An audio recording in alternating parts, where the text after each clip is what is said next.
Qualquer contrato feito por governos, não importa se o governo federal, o governo estadual, a prefeitura, o judiciário, parlamento nacional, Assembleia Legislativa, Câmara Municipal, qualquer contrato tem de ser transparente.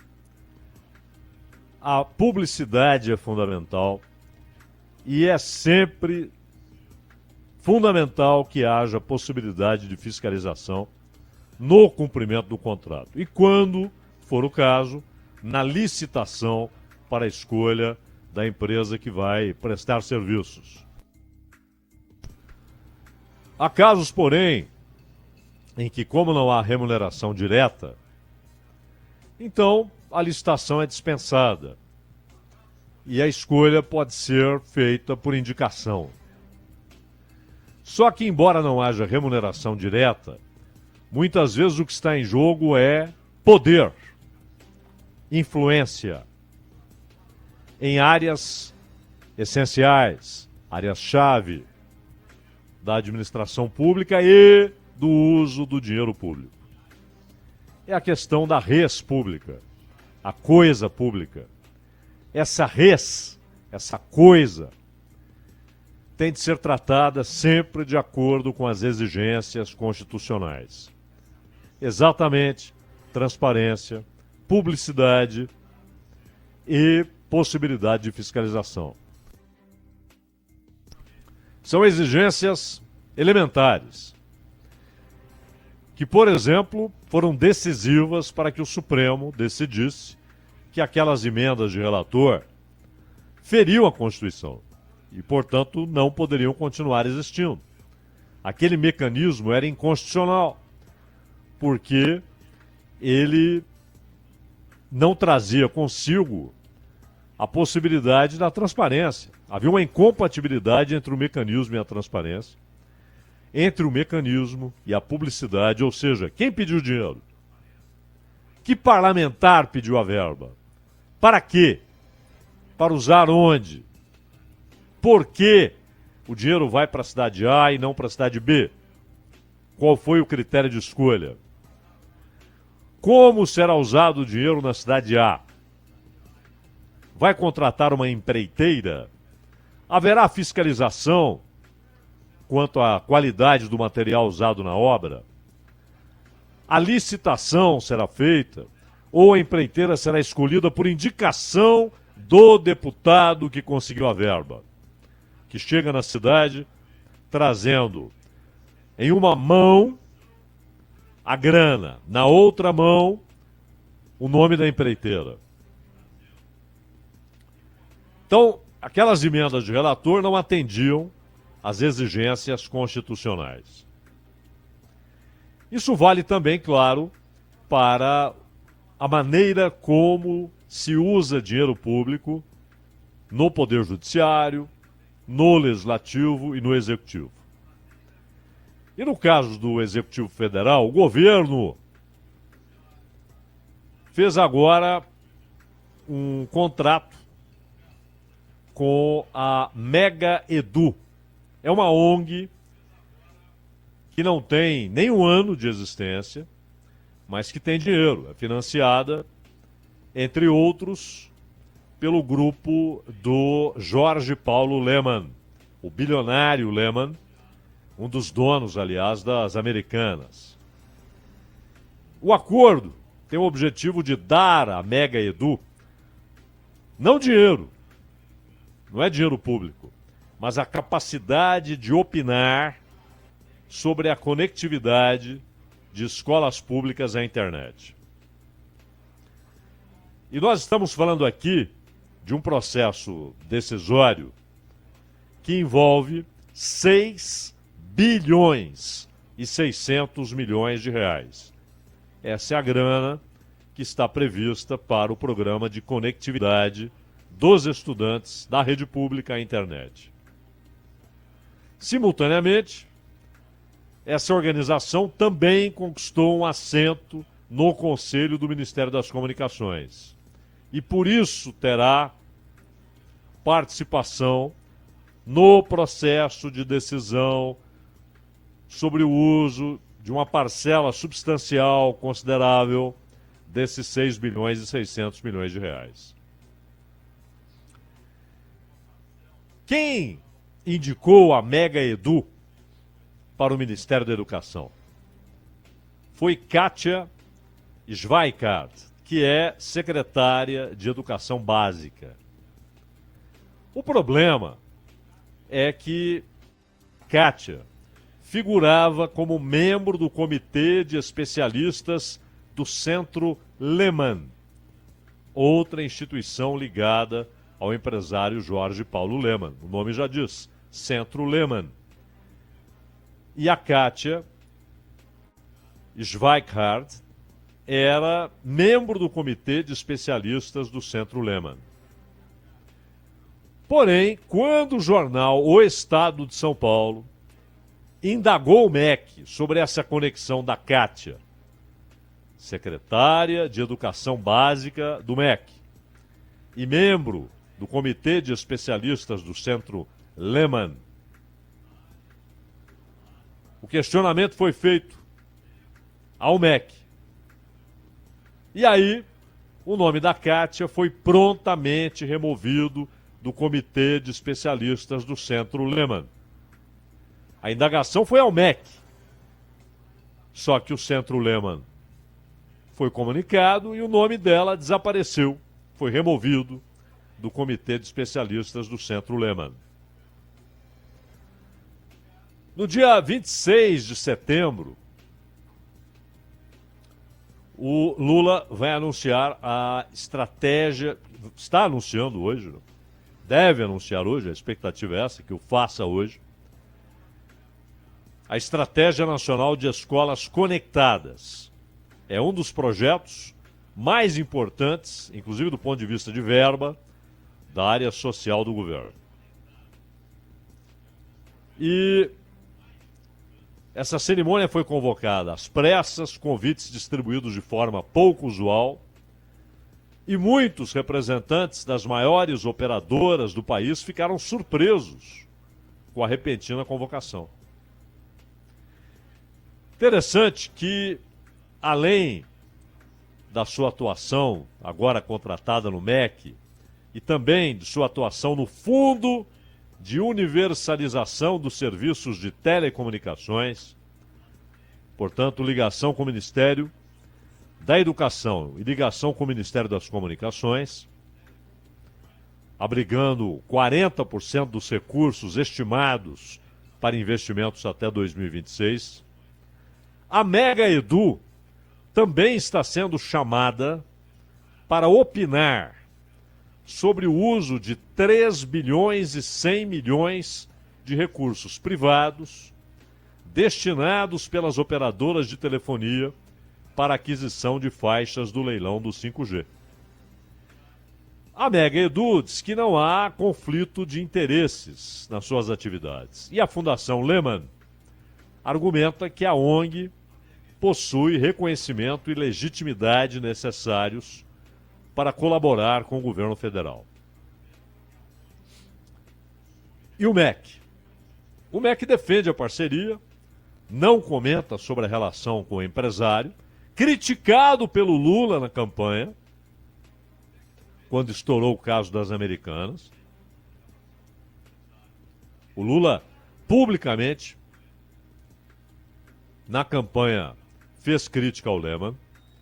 E um dos estudos conduzidos pela Mega Edu já influenciou o governo a propor uma expansão do acesso à internet em escolas até o ano que vem.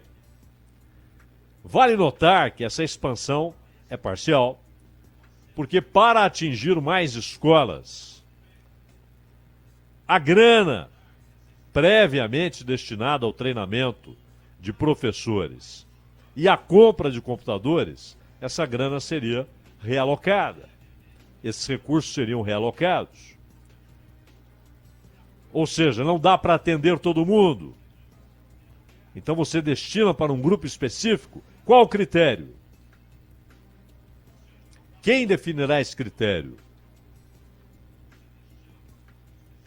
A Fundação, a Mega Edu, o MEC? o Ministério das Comunicações, pelo aspecto técnico, porque fizeram um mapeamento detalhado das escolas que precisam de cada tipo de conexão.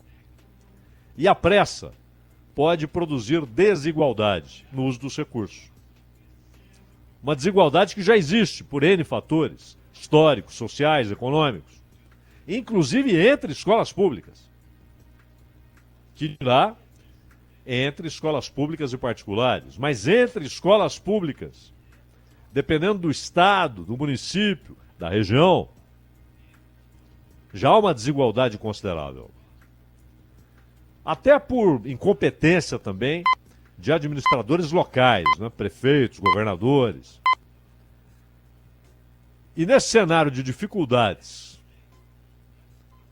para novos investimentos, e o ano que vem tem eleição, então os prefeitos têm pressa, a oferta de internet para estudantes em todo o Brasil virou um bolo disputado.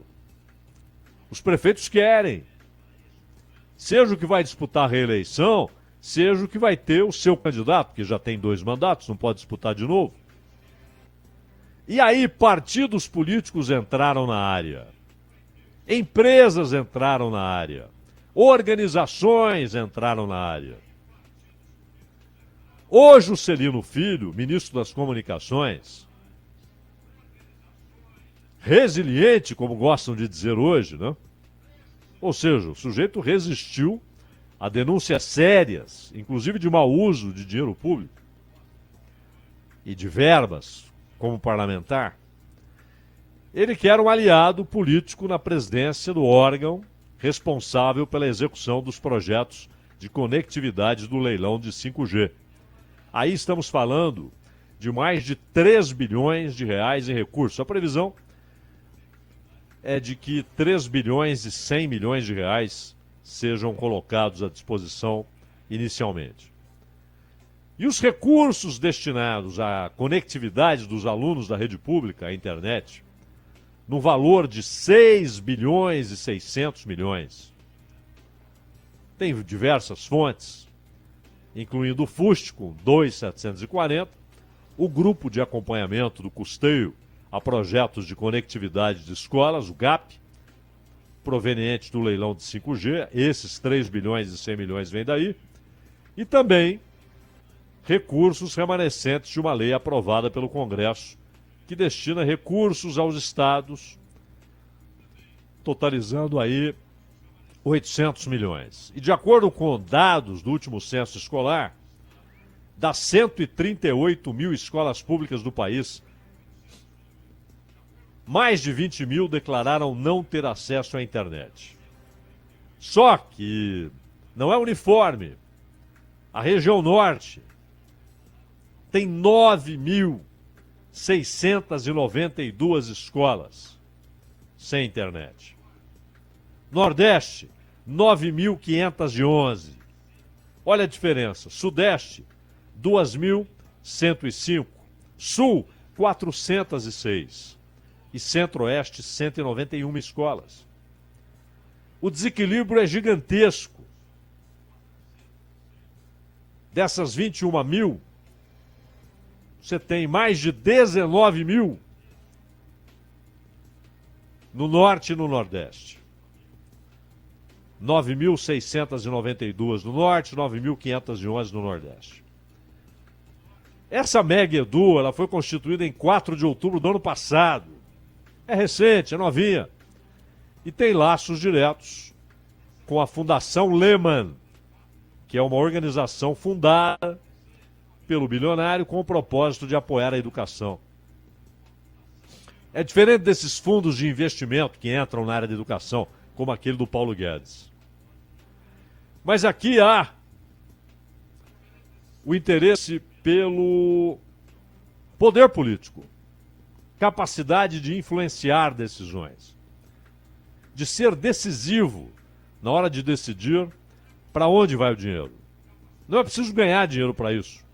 Porque na resposta da Fundação Lehman, da Mega Edu, está lá, não tem vantagem financeira, não tem grana.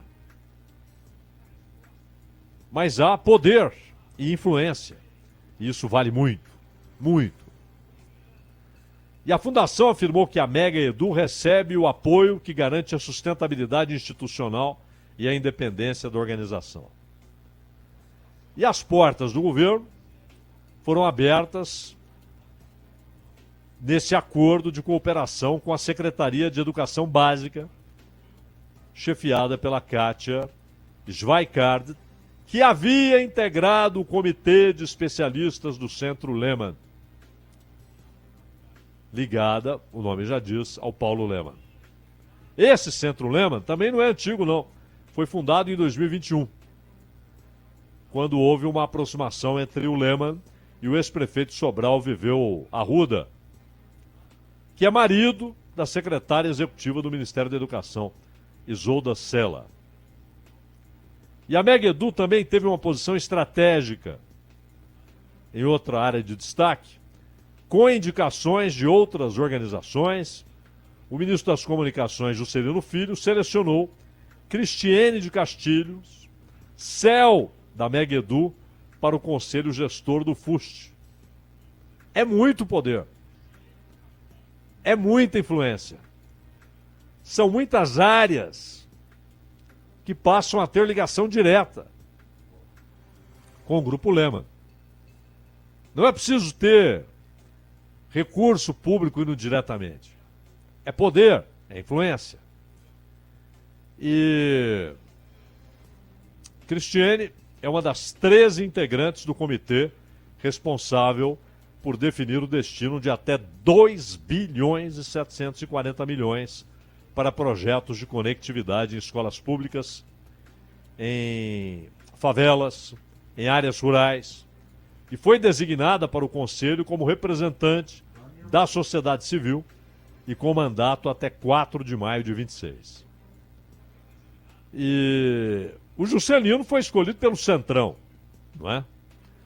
Os recursos do FUST serão repassados a empresas de telecomunicações e outras entidades com condições de juros diferentes daquelas que o mercado pratica. Atualmente, 1.600.000 estudantes não têm acesso à internet no Brasil, segundo o censo escolar. E houve reações, inclusive no parlamento, houve quem saiu em defesa do acordo, mas muito mais em defesa do governo, não é? E nesse caso, nós tivemos, por exemplo, o Zeca Dirceu, até como líder do governo, claro, defendeu o acordo. E houve parlamentares, no entanto, que questionaram. Os da oposição, aí é natural, mas também da situação. Também da situação.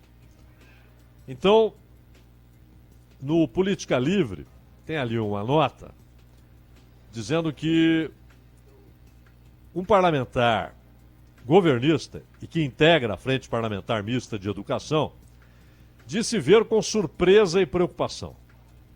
Diz que a organização Lehman tem um espaço assegurado no Todos pela Educação, que tem muita influência em setores do MEC, inclusive na política pedagógica. E com essa outra linha de intervenção, superdimensionou a fundação. A Tabata Amaral, que antes de ser eleita, participou de um dos programas da Fundação Lehman, quando se formou em Harvard. A equipe dela disse que ela não comentaria. Por que ela deveria comentar? Porque ela preside a Frente Parlamentar Mista de Educação. E não tem o que dizer? Um deputado da oposição diz que o problema é a hipocrisia. Não, não é esse o problema. Não é esse o problema. A questão chave é critério de escolha. A escolha pode ser ótima, ficar comprovado que é ótima, mas ela tem de ser explicada, porque são exigências constitucionais. Transparência, publicidade e sempre possibilidade de fiscalização. Possibilidade permanente de fiscalização. Isso é essencial. E não importa, neste caso, que não haja verba direta, verba pública, para a fundação, para essa espécie de organização não governamental, mas que, na verdade, é bancada por esse grupo bilionário, capitaneado pelo Lehman. É o poder que se transfere. Poder de decidir para onde vão recursos públicos, ou de influenciar a decisão relacionada para onde vão os recursos públicos, para onde vai a grana, aonde irá a grana, onde está a escola, que região, porque diante das disparidades regionais, nós vimos aqui mais de 21 mil escolas sem conectividade, sendo que mais de 19 mil destas no Norte e Nordeste, somados. A diferença é muito grande. Então, a decisão é muito importante. E mais,